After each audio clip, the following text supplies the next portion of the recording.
Salut! Bienvenue dans mon vlog du week-end sans signet.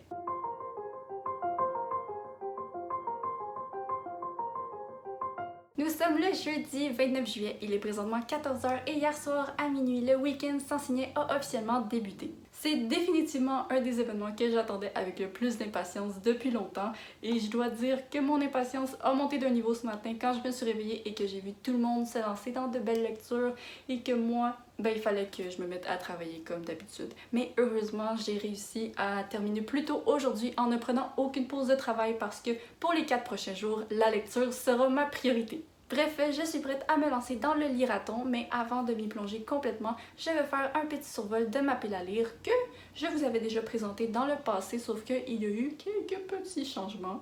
Honnêtement, on va se dire, je suis loin d'être la seule qui a changé sa pile à lire. Donc tout d'abord, pour la catégorie d'un livre qui fait moins de 200 pages, j'y vais toujours avec The Empress of Salt and Fortune de Niveau. D'ailleurs, hier soir, quand les minuit ont sonné, j'ai lu les premiers chapitres de ce livre pour prendre un petit peu d'avance, alors j'ai très hâte de le continuer parce que pour l'instant, c'est très bien. Pour ce qui est de la catégorie qui demande un livre avec du bleu sur la page couverture, j'y vais toujours avec le livre audio The Normal People de Sally Rooney. Et là, pour le petit changement en vue de ma pile à lire, c'est dans la catégorie qui demande un livre avec un titre de moins de 3 mots. Et je m'étais déjà préparé 3 options pour cette catégorie. Donc naturellement, il m'en fallait une quatrième et il s'agit de Soif de Amélie Nothomb. Le dos de ce livre ne fait qu'une seule phrase, alors j'espère que ce livre sera aussi rapide à lire que son résumé. Et pour finir, le dernier livre de cette pile à lire est le plus gros et il s'agit de The Soulmate Equation de Christina Lauren. Et voilà, c'est donc le début officiel de mon liraton. Je suis toute excitée et j'espère que ça va bien se passer pour tout le monde. Donc c'est parti!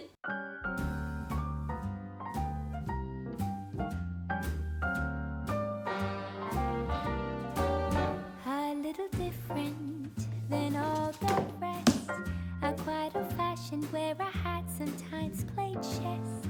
And when I'm out, I'm looking for that vintage fling. But all complexions that I adore. Ok, voilà le résultat.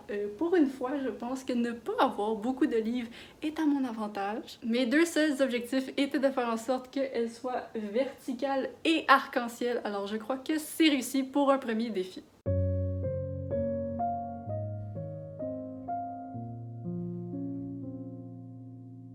Je viens tout juste de terminer The Empress of Salt and Fortune de Niveau et oh mon dieu, il y avait tellement de beauté et d'ambiance dans ce texte. J'ai retrouvé tellement d'éléments dans ce livre qui, dans d'autres livres, ont fait en sorte qu'il s'agissait de coups de cœur, mais la raison pour laquelle ce n'a pas été le cas pour celui-ci, c'est parce qu'il est tout simplement trop court. Je suis certaine que si on m'avait donné 300 ou 400 pages, j'aurais pu totalement tomber en amour avec cet univers et ses personnages, mais c'est juste passé trop rapidement et j'ai pas eu le temps de le faire. C'était un premier tome. Je pense que le deuxième tome ne suit pas exactement la même histoire que le premier parce que dans celui-ci, on suivait l'évolution d'une impératrice selon les yeux d'une amie qui la suivait pendant tout ce temps. C'est un récit qui explorait plein de moments de sa vie, mais jamais en profondeur et donc je lui ai donné la note de 3.5 étoiles sur 5. Si c'est un roman qui vous intéresse, franchement, allez-y parce que c'est un bon moment, mais c'est tellement pas satisfaisant de lire quelque chose où tu sais, ou si c'était juste moindrement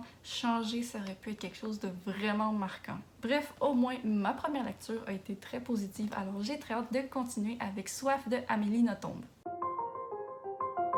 Bon matin, c'est le jour 2 du week-end sans signet. Et là, en ce moment, je suis habillée un petit peu étrangement, mais c'est parce que le défi du jour, c'était d'agencer un habit à sa lecture en cours. Là, je dois vous dire, j'ai vraiment eu de la difficulté à choisir un habit parce que les choix que j'avais étaient Soif de Amélie Nothomb, qui est extrêmement blanc et peu inspirant pour moi. Sinon, j'avais aussi The Soulmate Equation, qui est très jaune, comme vous pouvez le voir, et j'ai vérifié et je n'ai pas un seul vêtement jaune dans ma garde-robe. Donc mon choix au final a dû s'arrêter sur la page couverture de Normal People qui alterne alterne le bleu et le vert, qui sont deux couleurs que je n'ai pas non plus en grande quantité dans ma garde-robe, mais j'ai réussi à inverser les couleurs de la page couverture en portant du vert, qui est du kaki, mais on va dire que c'est du vert, et du bleu sur ma tête. Normal People, c'est une œuvre qui se passe beaucoup à l'université dans des parties, donc je pense que c'est peut-être un habit quand même qui s'agence avec l'ambiance du roman. Alors, ce sera ça pour ce défi parce que franchement, sinon, je sais pas quoi faire. Rebonjour, j'ai un arc-en-ciel dans le visage et j'ai terminé Soif de Amélie Nothomb. Comme pour la plupart des romans que j'ai lus d'elle, j'ai décidé de m'y lancer sans savoir quoi que ce soit à son propos. Alors, je vais vous dire que j'ai été extrêmement surprise lorsque j'ai compris que le personnage principal était Jésus-Christ et qu'on suivait les derniers instants de sa vie avant sa crucifixion. Ce roman parle d'événements historiques, mais c'est une fiction parce que c'est Amélie Nothomb qui apporte sa propre personnalité et son propre sens de spiritualité à ces événements. Franchement, j'ai été assez impressionnée de l'avoir jonglé entre sa personnalité qui est toujours présente dans ses romans et à laquelle on peut pratiquement goûter, et au sens qu'elle a vraiment réussi à apporter à cette histoire qui a déjà beaucoup de sens pour beaucoup de gens, mais moi j'ai vraiment aimé l'importance qu'elle a mise sur la soif. Donc dans ce livre, Jésus parle souvent du fait que la soif est le sentiment qui se rapproche le plus de l'amour de Dieu, dans le sens que quand quelqu'un est assoiffé, il n'y a aucune sensation qui se compare à la première gorgée qu'on prend. Bon, moi dit comme ça, c'est pas très excitant, mais j'aime vraiment comment elle l'a présenté dans le roman. C'est pas une œuvre pour essayer de vous convertir au christianisme, c'est juste quelque chose qui essaie de donner un autre angle à certains aspects de l'histoire auxquels on pense pas souvent. Donc au niveau du contenu et des idées, c'était vraiment original et je pense que ça va marquer pendant longtemps.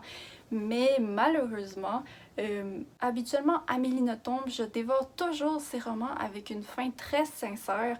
Et là, je l'ai lu rapidement, mais je pense que c'est surtout parce qu'il fait juste 150 pages et comme tous les romans d'Amélie Nothomb, c'est très espacé. Je pense pas que ce soit le texte qui ait vraiment réussi à avoir un élément qui donne envie de continuer sa lecture. Pas que c'était ennuyant, mais c'est vraiment un livre qu'on lit plus pour ses idées que pour l'affaire qui nous donne bien envie de réouvrir un livre quand il est fermé. Donc, en prenant en compte le fait que j'ai trouvé que le contenu était de la qualité d'un 4 étoiles et que mon appréciation du texte en tant que tel était plus comme un 3 étoiles, je vais donner à cette œuvre un 3.5 sur 5 et c'est la même note que j'ai donnée au premier livre de ce liraton, alors j'espère que ça va monter dans mes 2 prochaines lectures. Parlant de prochains livres, mon prochain titre sera Normal People de Sally Rooney et on se reparle très bientôt.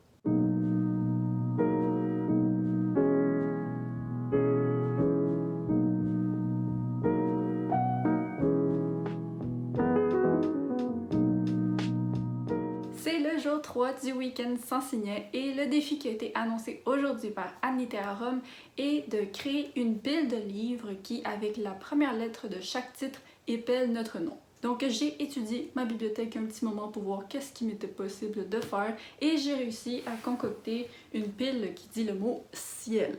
Ça se trouve aussi à être tous des livres que j'ai beaucoup aimés, alors voici des recommandations si vous en cherchez. Et donc, ensuite, il faut qu'on se parle. Il faut qu'on se parle. Hier soir, j'ai terminé Normal People de Sally Rooney et j'ai beaucoup de pensées dans ma tête à propos de ce livre et elles sont pas toutes claires. J'espérais que la nuit m'aide à éclaircir mes sentiments face à l'œuvre, mais c'est pas tout à fait le cas. Donc je vais essayer de vous expliquer mes impressions, mais faut garder en tête que c'est une lecture encore très fraîche, donc je vais devoir peut-être ajuster au fil du temps en voyant l'impact que j'en tirerai. Donc Normal People, c'est l'histoire de 2 jeunes gens qui vont à la même école en Irlande et ont une relation assez compliquée l'un avec l'autre. Ensuite, ces jeunes gens grandissent, vont à l'université et continuent à avoir une relation très compliquée. Je sais pas si ça vous est déjà arrivé dans la vie d'avoir des amis qui traversent tout le temps des complications personnelles qui sont causées simplement par leurs sentiments et non pas par des obstacles extérieurs. Mais ce livre, au final, m'a donné l'impression de me plonger intimement dans la vie des gens autour de moi où je pense « Yo, votre affaire là, c'est un petit peu trop compliqué ». Cette histoire parle des hauts et des bas d'une relation où les deux personnes ont des bonnes intentions l'une envers l'autre, où ils ont un attachement extrêmement fort, mais malgré tout, ça veut juste pas fonctionner. Un autre des aspects qui fait en sorte que mon avis me semble aussi incertain en ce moment, c'est la fin du roman. D'ailleurs, voici un petit clip de moi hier soir à minuit dans ma cuisine en train de faire la vaisselle qui écoute les dernières minutes du livre et qui se rend compte que c'est vraiment comme ça que ça va finir. J'en revenais pas. C'est soit la fin la plus désagréable que j'ai lue, soit c'est du génie complètement parce que je vais constamment penser à cette fin-là vu que c'est pas une conclusion ferme à l'histoire, alors je vais être forcée de vivre avec la continuité de la vie de ces personnages dans ma tête et souvent c'est ce qui fait qu'une lecture est marquante pour moi, mais je sais pas si j'aime ça. J'ai procrastiné toute la matinée faire l'update de ce vlog parce que je suis juste pas capable de mettre en mots exactement comment je me sens face à Normal People et pour ça, je pense que c'est une lecture à lire. Je vous promets pas que ce sera un bon moment parce que l'histoire, c'est vraiment juste deux personnes qui sont trop compliquées dans une relation. Mais justement, pour des personnes qui ont peut-être déjà vécu quelque chose de similaire, je pense que ça pourrait être très validant et marquant. Et de notre côté, pour des gens qui ont jamais eu à gérer des émotions aussi complexes en relation, ben personnellement, ça m'a vraiment permis d'acquérir une nouvelle compréhension pour des gens dans mon entourage qui vivent quelque chose comme ça et pour lesquels je savais pas exactement quel genre de support donné. La relation dans ce livre n'est pas tout à fait abusive ou toxique, c'est pas du tout ce genre de relation-là dont je parle en ce moment et je sais juste pas comment décrire la vie de ces personnages-là parce que ça a pris un livre entier pour le faire et même encore là, je suis pas sûre de comprendre leur dynamique. Donc c'est ça, je suis extrêmement contente d'avoir lu ce livre parce que franchement, je m'attendais pas à quelque chose qui allait autant me briser le cerveau. C'est un livre que je recommande juste parce que je suis curieuse de voir comment tout le monde va se placer face à ça, pas parce que c'est quelque chose qui va nécessairement vous intéresser. Et je pense que en ce moment, si j'avais à donner une note, ce serait la même note qui est la malédiction de ce vlog en ce moment et qui est 3.5 étoiles sur 5. Je sais pas si ça va changer, ça va peut-être descendre, mais pour l'instant, c'est mon ressenti. J'espère que ma prochaine lecture sera un petit peu moins difficile à digérer et donc on va continuer avec The Soulmate Equation de Christina Lauren. Puis je sais pas si ça paraît dans mon vlog pour l'instant, là, mais c'est le week-end sans signet. Toute l'esthétique du week-end sans signet est bleue et pourtant le ciel n'a jamais été aussi gris. À plus! Je sais pas si on vient de trouver comment voyager à la vitesse de la lumière parce que franchement, le week-end sans signet a passé comme ça. Coucou, nous sommes le lundi matin après la fin du week-end sans signet et la raison pour laquelle je n'ai pas fait d'update hier, c'est parce que j'ai été trop occupée pendant toute la journée avec la visite de mes beaux-parents. Mais je suis vraiment contente parce que j'avais prévu 4 lectures pour le liraton en sachant que ce serait très difficile pour moi de lire le dimanche et j'ai réussi à terminer les 4 livres en 3 jours, alors hier j'ai pu profiter de ma journée sans stress. Pour conclure cette expérience, je vais vous parler du dernier livre que j'ai lu dans le cadre du week-end sans signet et il s'agit bien sûr de The Soulmate Equation.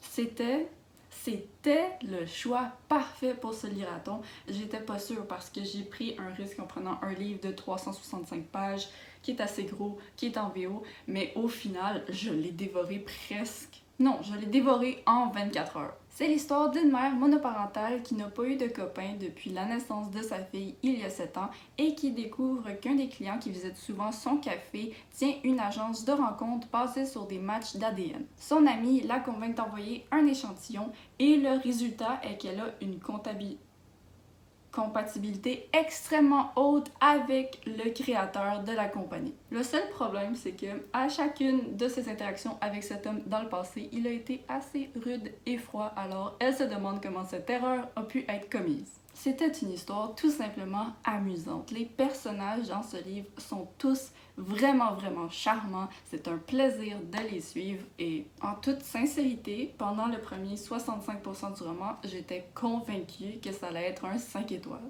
J'aimais vraiment comment la situation des deux personnages principaux était adressée. Tout l'aspect du slow burn et du enemies to lovers pour moi était vraiment très bien exécuté. Mon seul petit souci que j'ai rencontré en chemin, c'est que ça allait trop bien, c'était trop beau pour être vrai et donc il y a eu un problème qui a été introduit à l'histoire et c'est là que mon intérêt a vraiment... Ben là, ça semble vraiment négatif, là, je veux dire, c'est plus un... Et donc, je lui ai donné 4 étoiles au lieu de 5 étoiles à cause de ça. Mais franchement, j'ai très hâte que ce soit traduit en français parce qu'il y a plein de gens à qui je veux le recommander. Et c'était juste une partie de plaisir et de tous les Christina Lauren que j'ai lus. Attends un instant, j'en ai juste lu un. En tout cas, des 2 Christina Lauren que j'ai lus, c'est mon préféré alors que j'avais beaucoup aimé l'autre. Donc vraiment... super contente de l'avoir lu et de terminer le week-end sans signer sur une si belle note. Donc, je pense que c'est le temps du bilan final de ce liraton. Et donc, j'ai été extrêmement satisfaite de toutes les lectures que j'ai faites ce week-end. Franchement, il n'y en a pas une seule que je n'ai pas aimée. Mais s'il fallait quand même que je fasse un classement de la meilleure à la pire, eh bien, ça irait The Soulmate Equation, The Empress of Salt and Fortune en 2e place. Ensuite... Normal People en 3e place et Soif en 4e place. J'ai vraiment tiré des choses extrêmement différentes de chaque titre sur cette liste, donc je suis vraiment contente des choix que j'ai faits pour cette pile à lire et je suis juste extrêmement heureuse d'avoir pu participer à mon premier week-end sans signer. J'espère que ça reviendra l'année prochaine et je serai définitivement au rendez-vous. Donc je pense que c'est ce qui conclut ce vlog. J'espère que si vous participiez, ça s'est bien passé de votre côté également. Et donc dans tous les cas, on se revoit très prochainement avec une nouvelle vidéo. Bye bye!